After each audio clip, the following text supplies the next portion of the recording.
à tous mes compatriotes à faire preuve de civisme fiscal.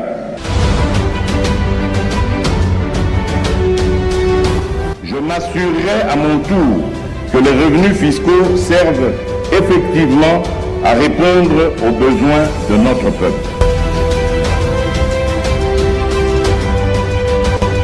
Pour cette question très pertinente, et il faut reconnaître que dans son ensemble, la République démocratique du Congo est encore un pays sous-fiscalisé.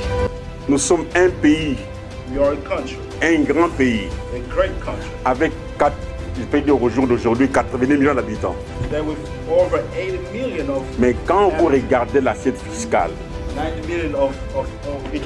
quand vous regardez l'assiette fiscale, moi ça m'a fait pleurer. C'est pour cette raison que nous accomplissons cette noble mission au milieu de notre connaissance et à la lumière de la législation fiscale en vigueur. Et ceci en faisant en sorte que la loi fiscale soit simple et compréhensible à tous. Papa contribuable, nazo lobelo boye. Biso balakse biso place to kosomba ni kanda ya l'État. Na maboko ya batu biso to boye. Toboy to linga ngote. Ngona na commune ebanjo bo futa pénalité. Denga avant bo soma bata bo futa pénalité. Siko to remea. Eko komani. Siko mbongo wana bango bazolia kozwa. Bazoko se réclamer ba oyo ke non et pas na biso ba wana oyo non biso mbongo wana ezokende wapi? Est-ce que l'État réellement mutazo tinda bango ou bien ezali na mutazo tinda bango? C'est possible de reconstruire ce pays. Les contribuables s'interrogent. Les contribuables s'interrogent.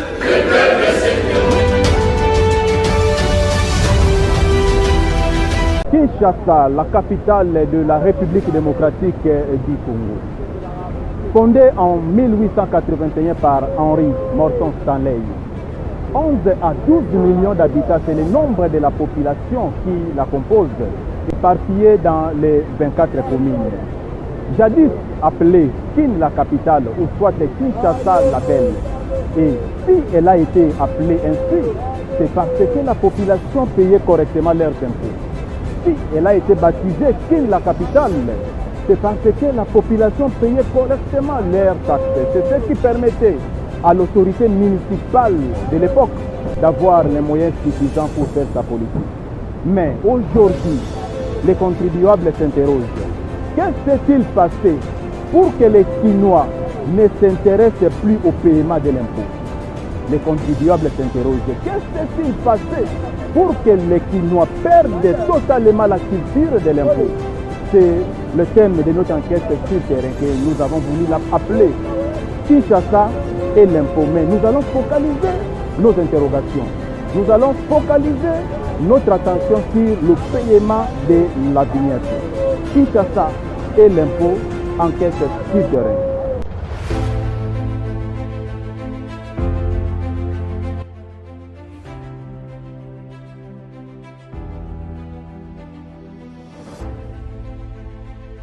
Moi, je ne pas contribuable. Comme on a bien appelé motard et à quartier 3, précisément tout ça dans la commune à Kimbanseke, dans le quartier 3, oui, dans Kingassan. Non, c'est obligatoire parce que c'est un développement à Mboka. Il faut tout foutre précisément. Bon, venez maintenant dans la sommité parce que nous avons prêté. S'il y a possibilité, nous avons le numéro 1 à Mboka. A pousser la bisoma date pour que tout se prépare en conséquence. Bon, on a conseillé pas de motard, tout se préparer en conséquence parce que nous avons l'État pour la bisoma motard, vinette, et ça développement à Mboka. Jamais Moutumusu a outa Mboka, Moussou a retourné la bisomboka. Mais là, comme Moussou ça, sa casserie et pas policier, gémi. En plus, dans le cas de Bakoulou, on a reboula, tout ça mal à l'aise, à la bisoma sous dossier. Bon, pour la Bempo, c'est obligatoire pour les clients de faire Bempo pour l'emboquer ton sama. Mais par rapport à Bempo, on a tout fait de Bempo. Mais ça a cassé dans le vraiment. On a tout fait de Bempo. On a tout fait de Bempo. Sida, c'est comme si la policier. La policier va nous faire des choses à moto boé. Attends, vous pouvez Bempo en boé. omona takate esila te biso tokofuta mama na bani parce que comme na mboka moto wana omona kuna na niva likolo ekokoma te bon mpona vignette nasomi na vignette te mais je crois si le 8 wana mpona soma vignette na ngai bon mpona bandeko ya bamontare bamanyema nyonso akini tosomba vignette mpona yango nde ezosala keno impro wana etonga mboka malgré ça misala eza te tala mboka tokoma bamanyema pourquoi parce que misala eza te balicencie baza ntinga boye naza licencie en informatique mais bulo eza te namoni moyen ava na parle eza te parce que naza responsable nalesa parle moyen ava na parle eza te mpona lukaluka yango wana omona nazokumba moto mais bokonzi yebisa bapolisier vraiment mambo atakase wana vraiment tolisi oyo yango esike kombo na ngai Martin Ekatulabor awa toza na quartier 3 mpona mpaku na biso bana mboka eza mabe te eza malamu mpaku nde yango etombolaka mboka te nasombi nanu vinete te mpona kosomba vinete eza problème te mais il fallait boanose biso avant toyeba mpona kosomba vinete. Oui, bon mpaku etongaka mboka mais par rapport ya badate bazopesa biso vraiment ezocorrespondre mpenza te parce que toza bato mboka eza nano na mwa position moko ya malamu te alors kopesa yango mpenza eza mpenza mwa pasi makasi yango tosengi epa na bango moko bakonzi soki moye kozala bakoki kopusela biso mwa dati moke parce que tobongamaka mpona kosomba yango nde kozala malamu wana eza obligatoire parce que eza mbongo mpe ezokota na leta yango ezosunga mpe mboka eza malamu kosomba yango eloba soki eza kaka ke toza bato tozotambola eza mpe eloko ezosunga biso mpe en cas de fois po kozala kaka na yango kosomba yango po ozala vraiment na ndenge ya malamu.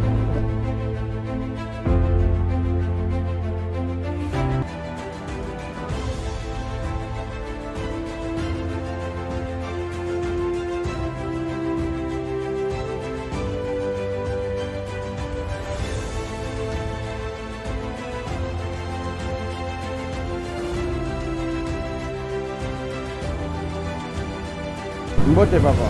Kombo na ni yaku na wapi? Augustin Muhemba atoza na entrée Petro Congo. Bona yo kisha ka elengo. Ta ko bona we important tango za la nini. Za la kuma to be ngene no moza important. Eza normalement eza elo mo eza très important. Pour todo contribuer na recette ya l'état pour mpako ya l'état et mata. Eza important mais seulement faisabilité na ngorne il faut les biso na l'état ebake non pour la senga peuple congolais afuta mpako boye esengeli na pesa epe moi tango na tikele moi espace pour akoka ko se préparer afuta pe mpako yango ona vignette na na sombite kasi le 8 dans les mouvements forcés niveau de l'année bon soki na koki na avant to comme le 8 lelo toza le 4 so na koki na mwa mikolo mine oyo etikali nakoki kosomba so nakoki te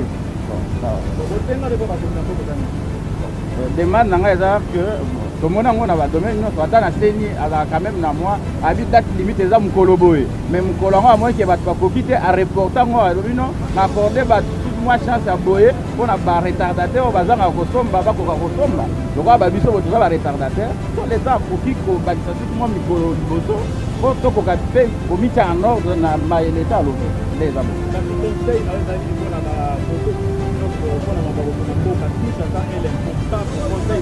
bon conseil eza ndeke biso nyonso esengeli tozala eza mobeko ya leta mboka nyonso etambola na mibeko esengeli mutu nyonso oyo asalaka na nzela ya leta ifo omitya yango soki ozala na badistance mikanda na yo nyonso na ndenge leta asengeli mais eloko moto odeplore eza nini ata oza na orgue bongo ata osombi nyonso lokola ngai naza na mikanda nyonso mais omoi tracasserie esilaka te eza kaka tracasserie eza ata olakisi roulage ke boyeboye oyebisi alakisi mokanda bolakisi sukasuka yebiso mauvais stationnement ala akangi yo mpo mokanda ya mauvais stationnement osombango wapi glebo wana bango eza mauvais stationnement leta mpe atala kote na ye abongisa kote na ye biso bachauffeur nakolakisa na mikanda awa no akolakisa carte rose nabimisi nalakisi ye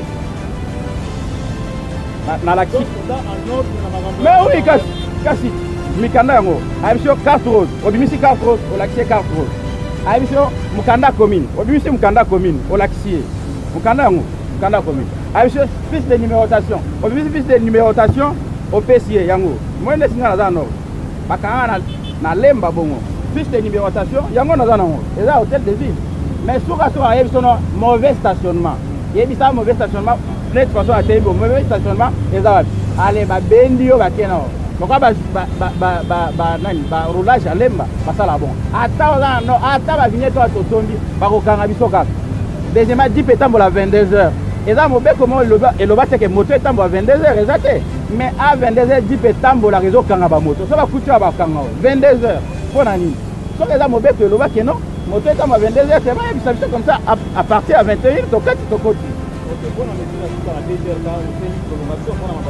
la sengi prolongation pas pour bakisa biso moi mikolo ba tenir biso rigueur c'est que quand les 8 va ndo kanga biso non l'état volonté ezali yo mo mona en preuve non na mikanda nyoso ça dit que wana pesa ekoki na kotomba poza mikanda l'état merci beaucoup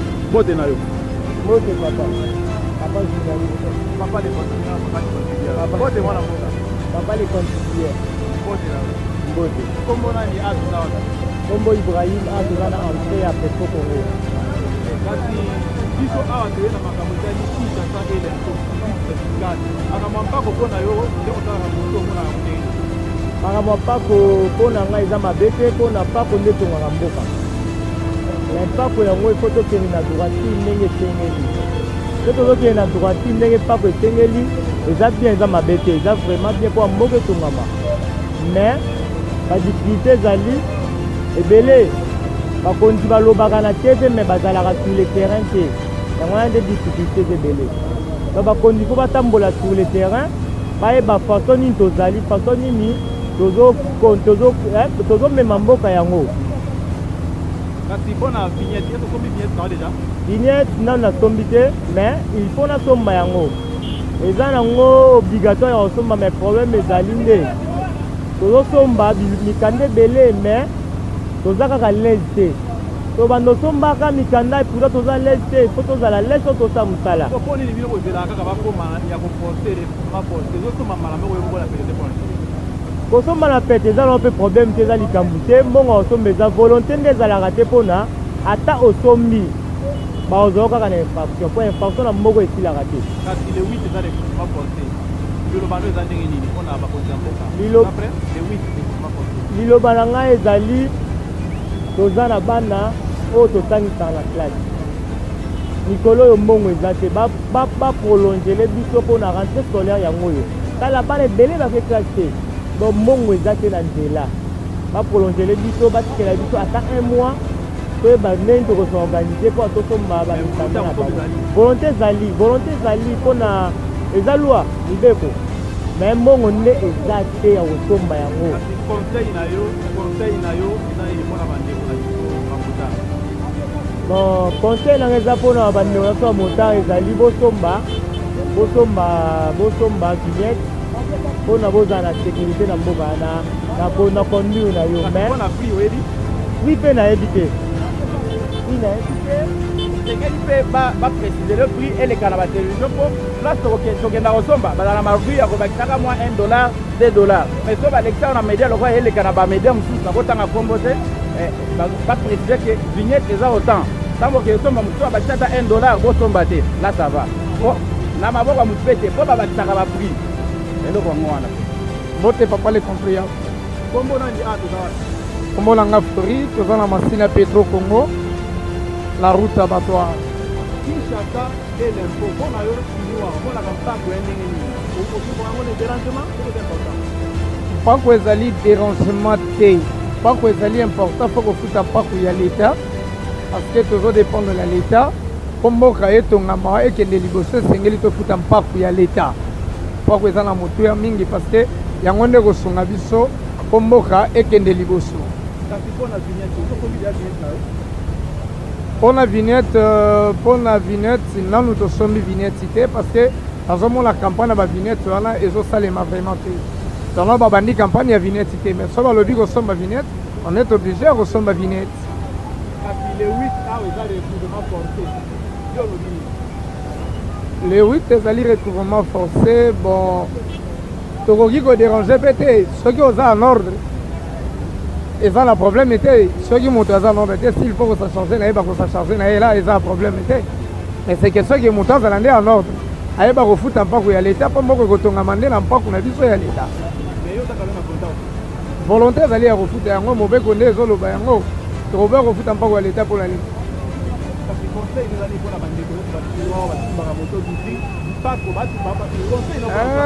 Mutu nyonso azosala activité na mabele ya leta aza essentiel, même moto aza na boutique, même bato azoteka na coin baza essentiel ya kofuta mpako ya leta na moment nyonso to leta azali kotelema mpona koluka mwa mosolo ya moke. Il faut mbongo wana kobimisa yango kofutaka mpako ya leta oyo yango nde ekotongela biso mboka lobi. Soki tozeli kaka euta likolo esala boye ekoya te. Ngai na yo na ndeko bato boye muke muke nde tokosala mosala mpe tozotombola mpe mboka na moke oyo tokozala yango nde kotonga mboka. Papa les contribuables, merci beaucoup mpona mosala ozali kosala mpona Congo na biso ekende liboso. Topesi vraiment merci ya mingi ya idéologie ya Faci Beton ndenge moko atiaka loboko toujours boye yo mpe landa kaka idéologie wana toujours en avant. Kinshasa et l'impôt. Mes chers contribuables, après l'étape de Kimbanseki, Petro Congo, maintenant destination Pont-Matete pour vérifier le niveau de civisme fiscal de la population et spécialement l'enquête sur la vignette.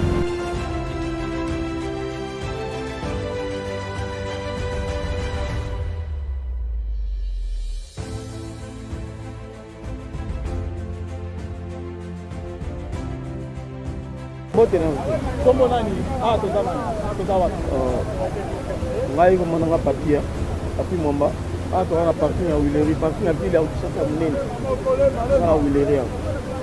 Enquête na biso eza les Kinois et l'impôt avant tokota ba détail mpona yo mambo mpako omonaka yango ndenge nini eza malamu to mpe eza mabe avant tokota ba détail ya vignette. Makambo mpako eza mabe te eza malamu soki ezokende na banorme esengeli.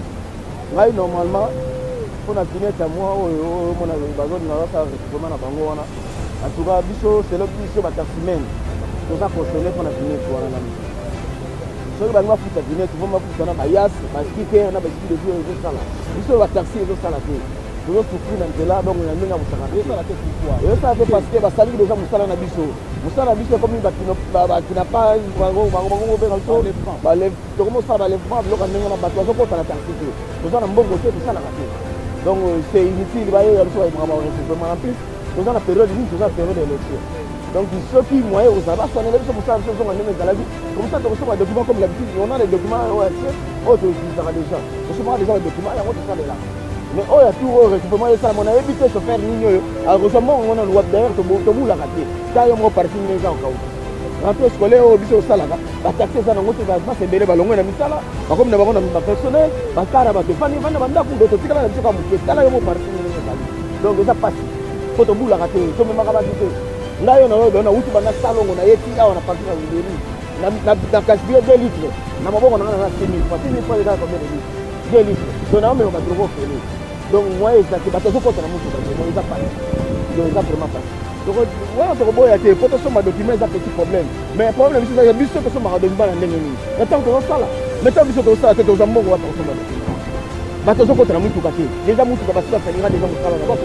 yebisanga sikoyo ko pesa kolala yebisanga sikoyo na minute oyo tokosomba document ngo na mbongo nini basope biso bamona libanda mpo kaka akokisa versement ala libanda na mabele ya wileri oyo libanda mais motuka elali libanda mpo akosaka versement encouragé bino ndenge boye kozaba interview comme bino oza proche ya kopanza sango yango bopanza sango na ndenge esengeli bango mpe bayoka bakomprendre mpe eloko nini ezolobama na bachauffeur donc eza azar te tozokemba. Je suis le directeur général de la Direction générale des recettes de Kinshasa, DGRK en sigle. Je suis accompagné de mon directeur des recouvrements, de mon directeur des impôts, de la direction des impôts et de madame le directeur en charge des dossiers contentieux. C'est ça? Études et contentieux. L'entretien que nous venons d'avoir tout à l'heure avec le général, commissaire provincial de la ville de Kinshasa, c'était d'abord de lui présenter nos civilités. Parce que depuis qu'il a été élevé à la tête de la ville-province de Kinshasa, en tant que commissaire général, nous, la direction générale des recettes de Kinshasa, ne sommes jamais passés lui présenter nos civilités. Voilà pourquoi nous sommes passés ces jours, d'abord pour lui présenter nos civilités et ensuite lui donner l'information selon laquelle nous, la direction générale des recettes, en tant que service mobilisateur des recettes, nous avons lancé une campagne de la vente des vignettes depuis il y a 2 mois en arrière. Et nous comptons envisager une campagne de recouvrement forcé dans les jours qui viennent, c'est-à-dire au mois de septembre. Voilà pourquoi lui, en tant que le responsable numéro 1 de la police, devrait être mis au parfum pour qu'il ne soit pas surpris de ce que nous allons faire et aussi solliciter son implication ou son accompagnement dans ce que nous allons faire en ce qui concerne les recouvrements forcés qui va commencer, comme je l'ai dit tout à l'heure là, au mois de septembre, le 8 septembre. Et avec lui, nous avons eu un échange assez fructueux. Il nous a encouragés et il nous a rassuré que la police est là pour nous accompagner en ce que nous allons faire dans les jours qui viennent. Les usagers de la route doivent comprendre une chose, c'est que l'État n'a pas une source de revenus autre que la collecte des impôts et des taxes. Donc chacun de nous doit savoir qu'il a l'obligation de pouvoir payer régulièrement ses impôts et ses taxes. Nous avons laissé le temps, parce que le système fiscal congolais est déclaratif, nous avons laissé le temps à la population de pouvoir faire des déclarations volontaires. Nous avons accordé 1 mois. Et après les 1 mois, nous avons encore rallongé d'1 mois pour que les gens viennent souscrire leurs déclarations eux-mêmes. Et nous pensons que tout le monde a eu le temps de pouvoir le faire. Ceux qui ne l'ont pas encore fait jusqu'à ce jour doivent hâter.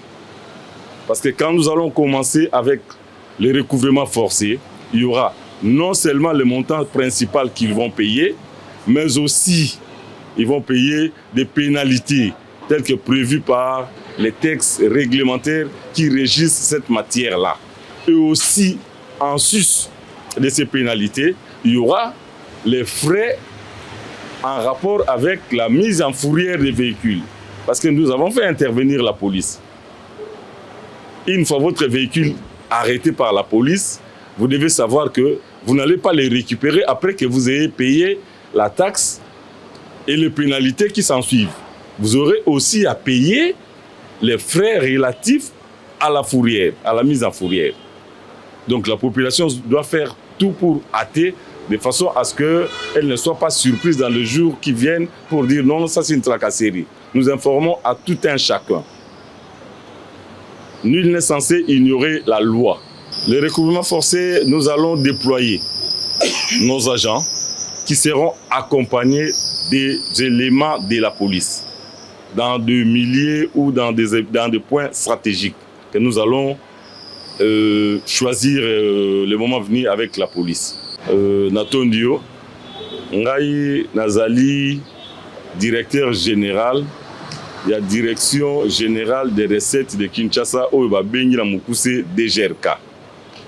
Et na banzi banso ba yebiete DGRK musala nango ezali nini. DGRK musala nango ezali ya kokongola mpako nga mutu ya yambo oyo aza na kati na likolo ya batu nyonso na mai matali bokongoli mpako na mboka Kinshasa. Yango lelo toyaki kokutana na mokonzi ya la police poto yebisa ye ete na mikolo mikoya tokobanda recouvrement forcé na mai matali mpako en rapport avec bamituka oyo tobengi vignette. Topesaki d'abord sanza moko na batu nyonso bakoka kofuta mpako wana. Tomoni ete sanza moko ekokaki te parce que batu bayaki mingi te. Tobakiseli bango sanza mususu, tobakisaki sanza mususu. E sanza tobakisaki wana ekosuka na suka ya sanza e toza nango ya mwambe. yango wana tomoni ete na mukolo ya mwambe ya sanza ya libua na mubu oyo toza nango tokobanda recouvrement forcé lokola toza na mboka oyo mbulamatari azali tokoki kosala yango te sans que mbulamatari ayeba yango tolekaki lelo tokutana na mokonzi ya la police numéro 1 ya ville province ya Kinshasa po toyebisa ete na mikolo mikoya tokobanda recouvrement forcé et puis tosenga na ye atia na disposition na biso quelques éléments ya la police po bakoka kosunga biso na mission oyo tozali nango ya kokongola mpako po topesa na gouvernement provincial ba moyen ya politique na ye. Voilà na mukuse maetoyi kosala lelo awa na batambwisi ya mituka na baebanso baza na mituka boyeba ete mboka nyonso eza na mibeko boyeba pe ete l'État mbongo na ye eutaka nde na mpako ndenge boza wana bino banso boyebi ete po otambwisa mutuka na yo na nzela esengeli ofuta vignette tosali mwa mibu ebele vignette ebandaki kotekama te na mibu oyo tosangisi bamibu nyonso oyo tobandaki koteka vignette te epuis tokitisi yango na prix moko oyo mutu nyonso akoki kofuta tozali kosenga na mutu nyonso amitia na mulongo afuta vignette na ye avant tobanda recouvrement forcé toboyi lobi bato baloba tracasserie eza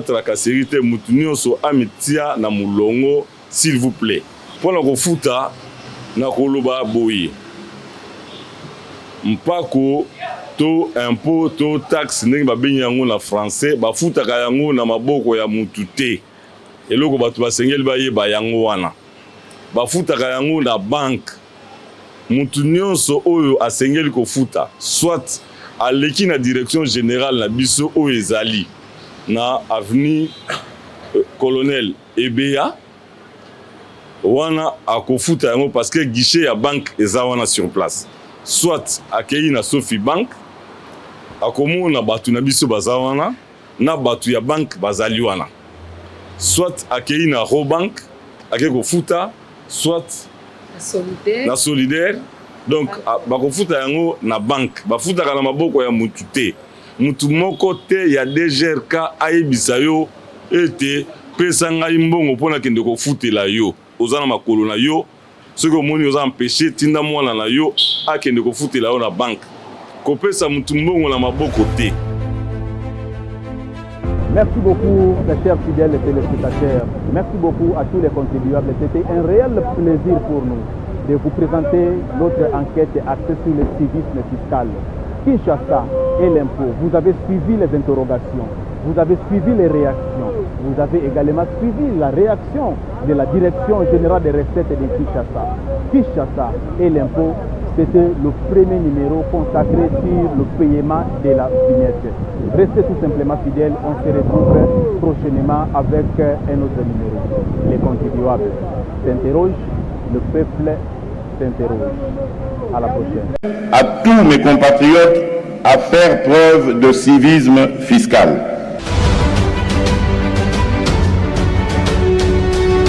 Je m'assurerai à mon tour que les revenus fiscaux servent effectivement à répondre aux besoins de notre peuple.